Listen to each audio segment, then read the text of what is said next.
Hey guys, thanks for tuning into One Shot Cophine, and welcome back to the trip, man. So, as always, I apologize, this podcast is way overdue, but I have managed to claw my way out of the 7th level of hell, also known as college, in order to bring you this lovely podcast. So today we're going to talk about one of my all-time favorite Cophine fics, easily my top 5, and that is The Swan and the Dove by TrylonandPerisphere, which is a World War II Cophine spy AU. And it was the product of a prompt by Tumblr user So It Goes Child requesting a Cophine AU set in the 1940s. So special shout out to you, So It Goes Child, because you're awesome.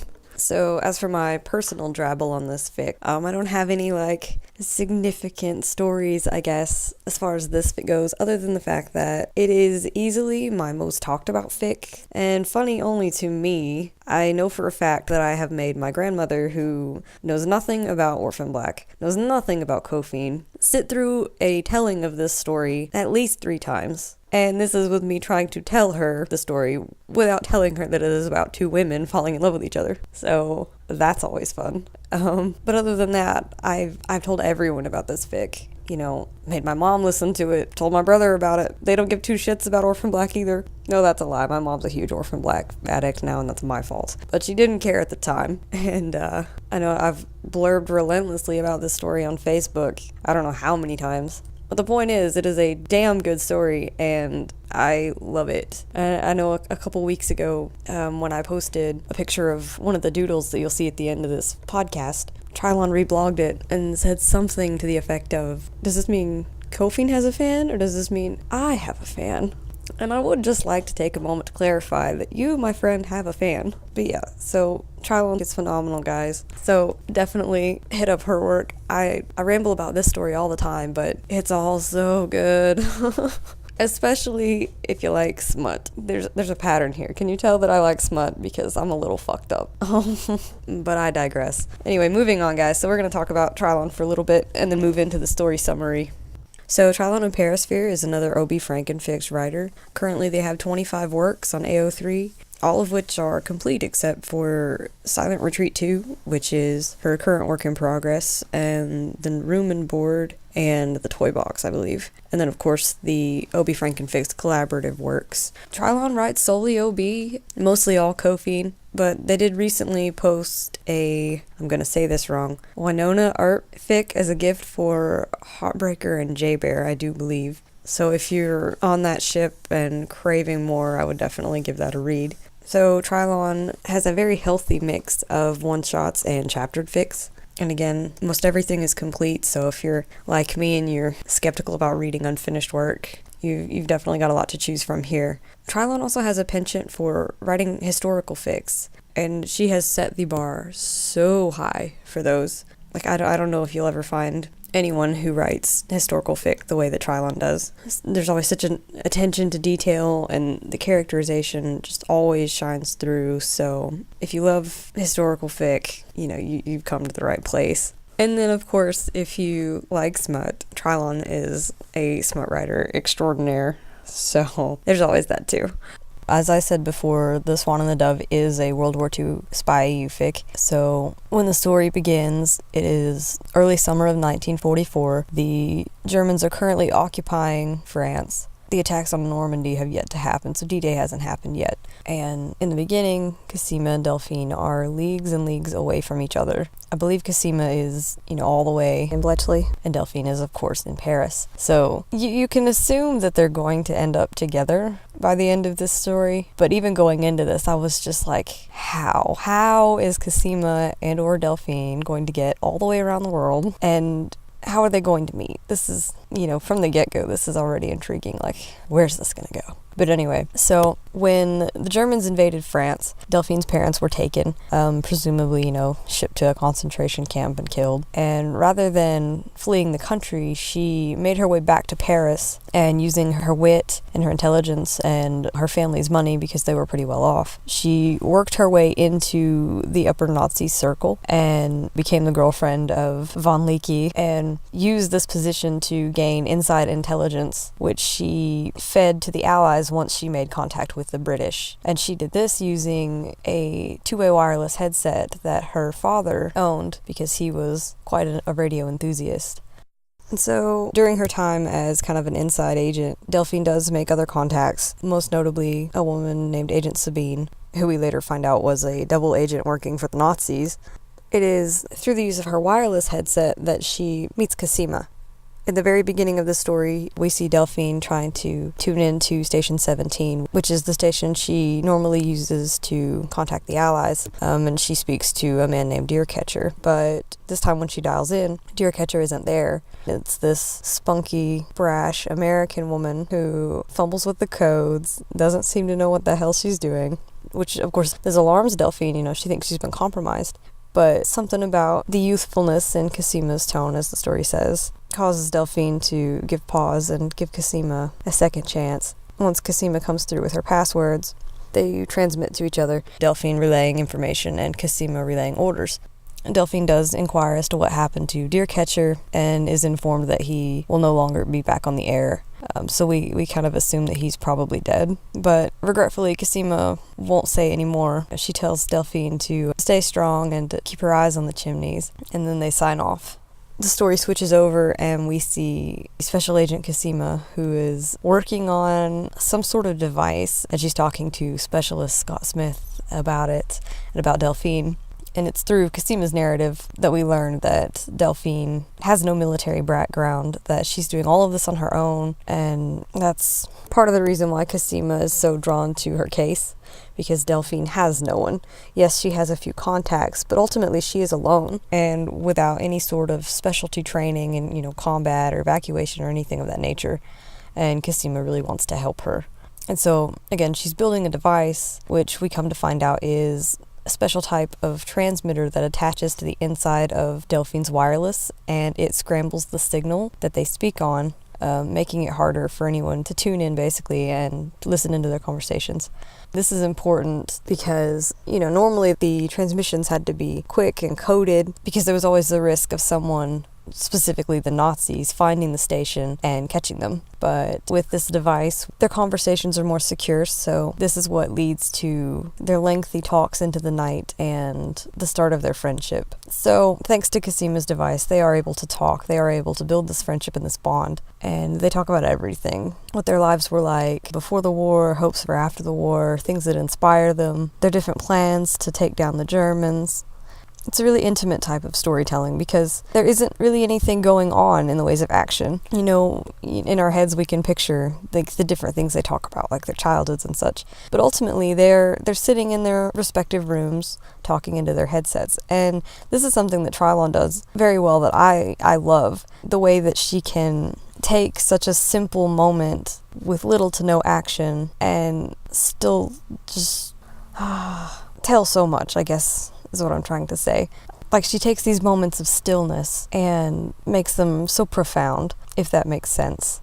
Read Silent Retreat 2, and you'll know what I'm talking about, because she's doing it a lot in that story, and that's what really got me to thinking about it, but I digress. So anyway, eventually Delphine's position is compromised due to Agent Sabine, so the Germans come for her, and she's forced to destroy the device that Cosima has given her before she is arrested by the Germans and taken to be questioned by Leaky, which of course she denies anything. Leaky then sends her to be tortured by this renowned Nazi interrogator. And so at this point in the story, you really want to hold on to your hat because it is one hell of a ride from this point on. So with Delphine's capture, Cosima is frantic, spurred into action, just desperate to try and save her somehow, even though it seems like the most impossible thing in the world, considering she doesn't know where Delphine is. She's all the way in a different country, etc., etc. But nevertheless, she enlists the aid of Scott, and the two kind of weasel their way onto a plane headed for France. And they end up getting shot down inside enemy lines and have to make the rest of the journey on foot without the rest of their party. Along the way, they run into an ambulance driver by the name of Sarah Manning, and they enlist her help as well, and come to find out that they actually have a mutual acquaintance, the lovely Felix Dawkins. So, with Sarah's help, they do make it to Paris. Now, Delphine at this time is being tortured, and rather than being tortured and then killed, she is instead sent away to a concentration camp. Now, while she's on the train on the way to the camp, she meets a journalist by the name of Danielle Fournier, who is also a fellow Nazi antagonist and who has been doing her own work to oppose the Germans. Together, the two of them manage to bust their way out of the train car and make it back to Paris as well. So now, after long, grueling journeys on both ends, Cosima and Delphine and company are all finally back in Paris. Eventually, Cosima and Scott make contact with a faction of the resistance led by a man named Pascal, and they set up their own underground lab and begin working with his people to create penicillin and different kinds of antibiotics. Now, while Cosima and Scott are contributing by making these medicines and such, Cosima is still getting very frustrated, very restless that she cannot find Delphine, and she begins to get a little reckless and has this crazy but yet brilliant idea to block the Germans' radio transmissions using the Eiffel Tower and using the tower to send a message to the Allies.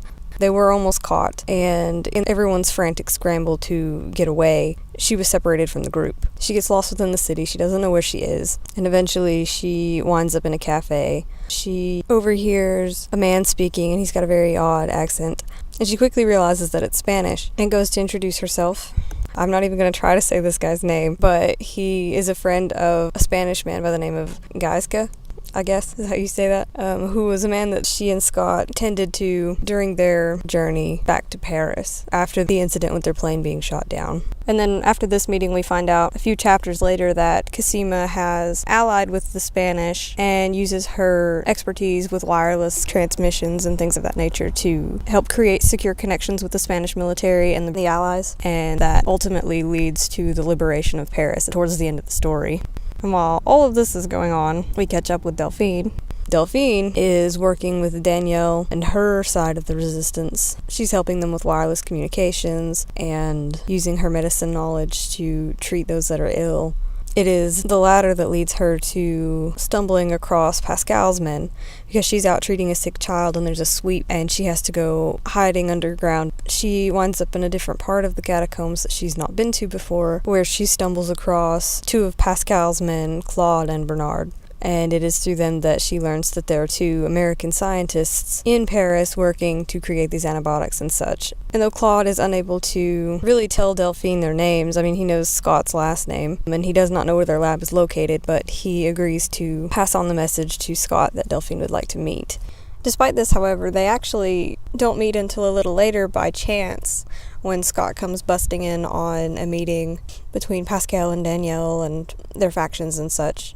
It's at that point in time when Delphine and the audience learns that Cosima is missing, which was such a great scene, I think. I just remember being so like, what do you mean she's missing? But, so Scott and Delphine, they connect, they talk, and it's not until later on that night when they're back at the Lafrange's residence, where Delphine has been staying, that they've been conversing, and there's gunshot outside. And all of a sudden, the gunfire stops and bells begin to ring. Danielle comes rushing in to give the news that Paris is free and that the Germans have surrendered. And then following this celebration out into the streets, the Spanish come parading through. And of course, in rides Cosima, along with the rest of the little military parade. Scott sees her first and they embrace. And he takes her over to meet Delphine. And it's like that moment we've been waiting for this whole time. And they finally meet. And it's everything you could have wished for. It's so well done.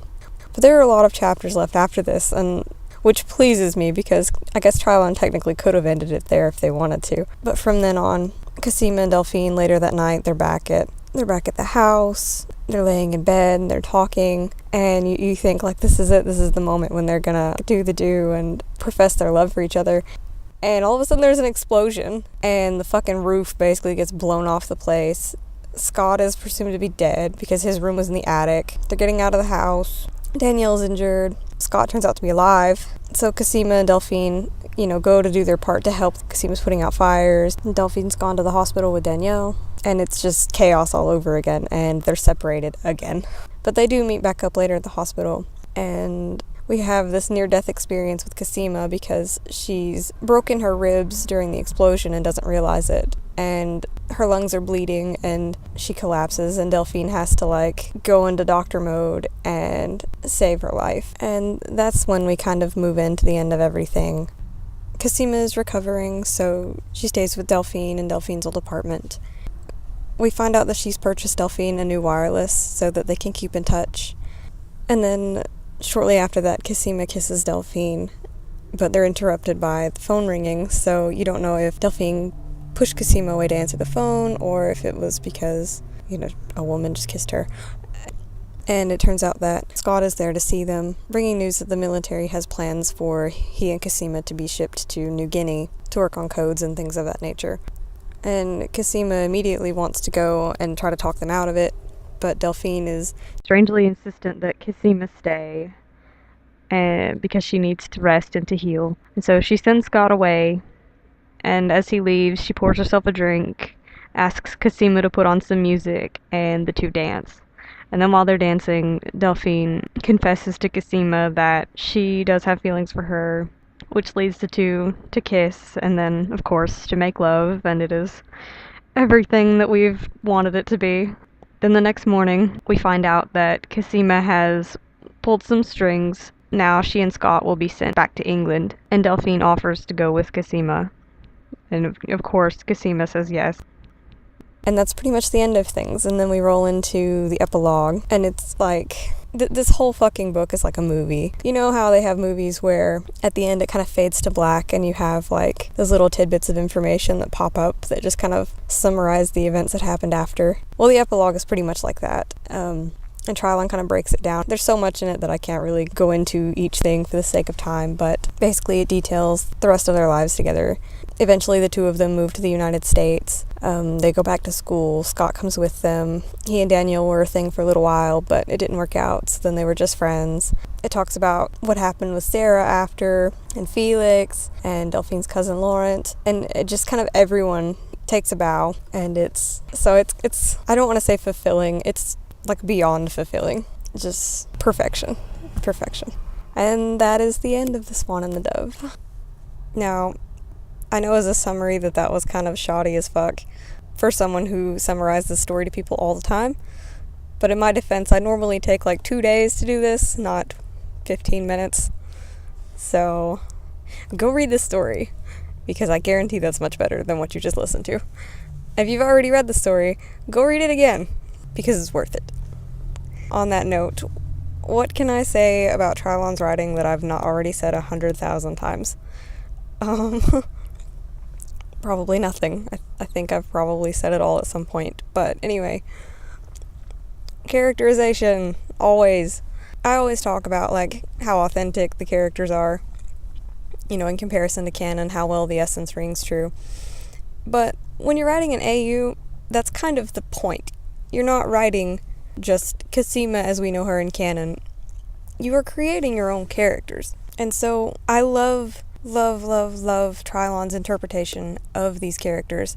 And something we get in this story that you don't often see is we have a whole new layer added because we get Scott's perspective as well. And I am quite a big Scott Smith fan. So I really loved that added dimension to this.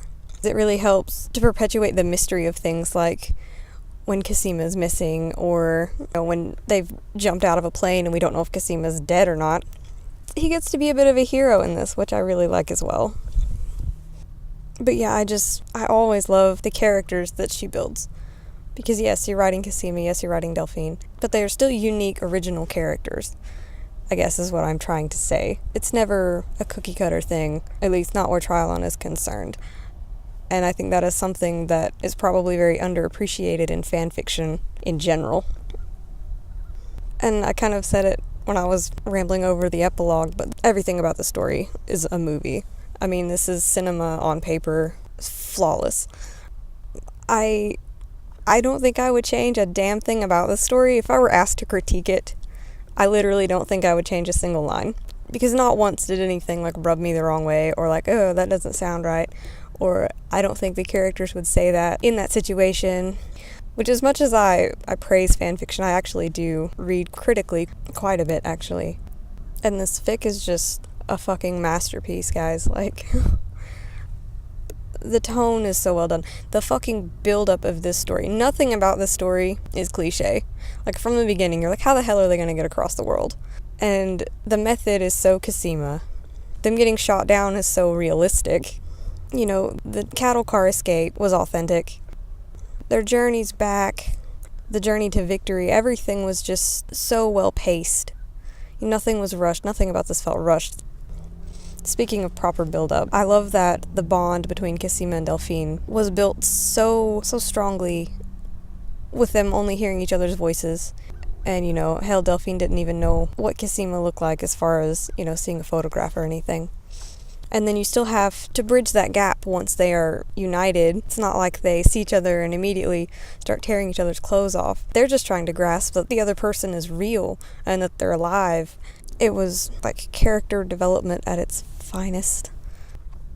The emotional aspect of this story was intense as fuck. I mean, it starts out kind of like fluffy and you're just like, oh, this is so cute. And then when the Germans come for Delphine, it's like, oh my god.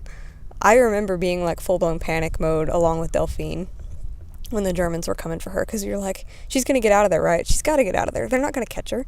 And you're like panicking because they do. There are so many times in this story when you are just in that like full-blown panic mode. Like, that's how well written the emotions of these characters are. You feel like you're really there. And I know that sounds cliche because people say that about books all the time, but it's just so immersive that it's almost unreal. It's glorious.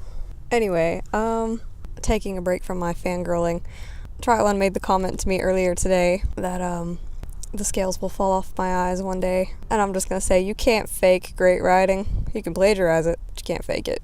And it's not just me, so we're gonna roll into my favorite quote, my favorite scene, and then we're gonna hear some commentary, quotes, scenes from other people who feel the same way I do. So I could pick scenes and quotes from this story all day, but for the sake of time, I'm gonna try and be quite concise.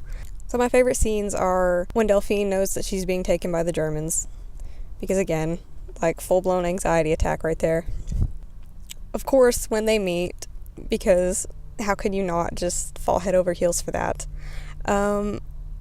This scene up in Delphine's room when they're laying in bed together and they're totally about to like kiss or something, and the fucking explosion happens because you just didn't see that coming at all. Like, I lost my shit, dude. But it was so great. Like, I wouldn't change it. I'm not even bitter, especially since Scott was alive, because I was kind of sad thinking that he died. Then, of course, at the end, when they do finally confess their love for each other and stuff.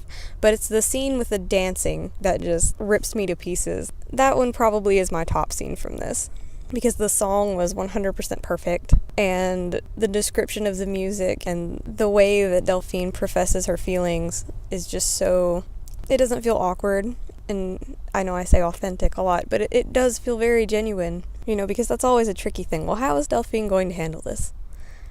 And it's one of those things that kind of falls into a trope a lot. You took that moment and you made it your own, and you fucking nailed it, bro. I could pick and choose for quotes all day, but I think I'm gonna go with this one. And it's just a short dialogue between Cosima and Delphine when they were laying in bed before the roof got blown off. And the story says, "How did you do it?" Cosima asked, her voice low. "Do what?" Delphine asked, opening her eyes again. "How did you stay you?" Delphine grasped Cosima's meaning and bit her lip in thought. "I don't think I did," she finally answered, sadness in her tone. "I think for a long time, I just had to become somebody else." And I really, really love that line just because I feel like it's very applicable to real life, I suppose you could say. Okay, so on to the part of the podcast that really matters and the part that I'm most excited about. I asked for shout-outs, and this time you guys fucking delivered. And I am so pleased and so thankful. So I got some long-ass replies, which is awesome. Our first shout-out is from Tumblr user Akima Fan. And they said, "All this is great. The Swan and the Dove was one of the earliest fan recs I saw on social media for Orphan Black Cophine fic. I didn't read it right away because it was long and it wasn't AU, and I was trying more to get a feel for the show itself and its own universe. But once I read it, OMG, I would rec this to the high heavens. It gets the characters of Cosima and Delphine, and that is not an easy thing to do in an alternate universe." Preach it. So, thank you, Akima Fan. I second that notion. Our next shout out is from Screen Queen 71, and it's a 5-parter, so bear with me in my country slang. Screen Queen 71 said, I've made no secret about the love I feel for Trylon's work, and this piece is one of my absolute favorites. I'm a huge fan of the historical drama, and it is something at which she excels. I appreciate how the historical references, Heidi Lamar, Alan Turing, etc., are peppered throughout the work, but never hit one over the head. Rather, they're somewhat subtle, with the result, in my hopes anyway, of spurring the reader on to doing their own further research. I'm a great proponent of anything that leads to learning. Trylon is also a master at crafting the Cophine relationship itself. Their interactions are always completely believable and natural. Never has any depiction of their pairing ever felt contrived. I usually feel like I am inside the story, living through these various events in conjunction with Cosima and Delphine, rather than merely observing them from an exterior, I read it perspective, if that makes any sense. As it pertains to the Swan and the Dove in particular, it didn't actually dawn on me until I read it again this weekend that, although Cosima and Delphine meet, so to speak, in Chapter 1 and continue to form a bond throughout the story, they don't physically lay eyes on one another until Chapter 22. Speaking only for myself, once their knowledge of each other is established, they simply exist as Cophine. When they finally consummate their relationship in Chapter 32, it is incredibly beautiful and yet equaled in intimacy by their previous moments of little glances at one another, by gentle stolen caresses, and the always perfect forehead touch. Cosima and Delphine aren't Cophine without that forehead touch. The epilogue is perfection. I love that Trylon took a few moments to fill in the years after the war and to allow Sarah, Danielle, and Scott to take their final bows, as it were. However, it is the inscription on the grave marker that so powerfully sums up this entire piece. Cosima and Delphine Cormier Nijhaus, 1916 to 2008, 2 individuals denoted by a single set of life years. They were always one. Thanks for letting me ramble. So, Screen Queen 71 officially put me out of a hobby because they're going to do the podcast from now on because they can articulate much better than I. Thank you, Screen Queen 71, because that was beautifully put, and I totally stole your take a bow line at the end of this podcast. So the next submission is from Cophine Lives, and Cophine Lives really went above and beyond for this too. So they started reading the story for the first time after the announcement for the podcast was made, I believe. And as they went through it, they outlined commentary for different chapters, including favorite quotes and favorite moments, and just their ideas about the chapter as a whole, and compiled it all into a Google Doc and sent me the link. So for the sake of time, obviously I can't talk about all of it, but I picked a couple, and I'm going to link the doc to this video so that Trylon and everyone else who's interested can go and read it. So of the couple that I picked, the first tidbit is about Chapter 2, and Cophine Lives said, Love Delphine finding out that her intelligence had paid off while still at the table with all these German officers and they have no clue. It really added to the suspense of the chapter, and her feelings and anxiety make the danger all more palpable. This was excellently placed as well early on and made Leaky finding out about her later so very rich and meaningful. To think she duped him all this time, it also made me feel like I was along with Delphine. I definitely gave a sly cackle when I read this scene. The exchange of the iconic enchantés was so very as well. Well done, well timed, awesome. And then about Chapter 8, Cophine Lives said, The torture scene was so wonderfully written, one of my absolute favorite gore scenes in fanfiction. I feel the panic Delphine is feeling, and the last line of him pulling out the knife, I cringed so hard.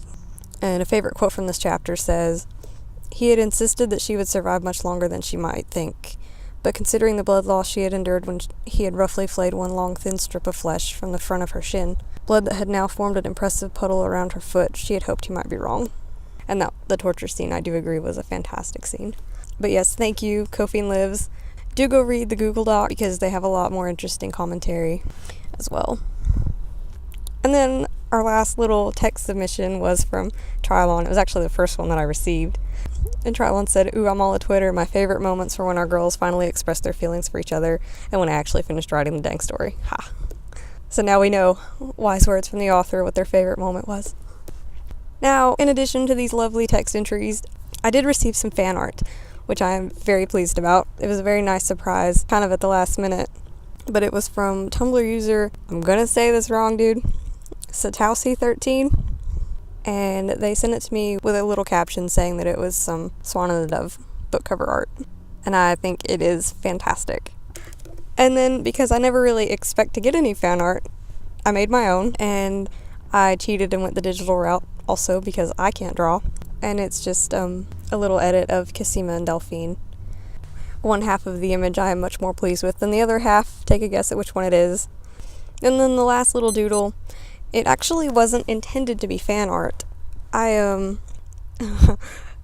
as if you guys didn't think that I was insane enough, I'm actually getting a fanfiction sleeve tattoo. And so I was kind of doodling out some sketch ideas for what that might look like. Unfortunately, I won't be getting it until after I graduate, but nevertheless, it is going to happen. And if you want to know the list of stories that are going to be a part of it, I will tell you, just message me. But anyway, so this is the longest podcast to date, and I am so sorry. I've been debating taking out the summary portion of the reviews, and if I continue to get submissions for stories like this, I just might. Trylon, thank you so much for your contributions to this fandom and for just your beautiful writing that you share with us so selflessly in general. Kudos always. If you've not already, you can subscribe to my YouTube channel or follow One Shot Cophine on Tumblr. As always, if you read a fic, remember to give your kudos, but also leave a comment. A writer never knows how you feel about their work unless you tell them. So spread the love, guys. But yeah, thank you for tuning in. Until next time.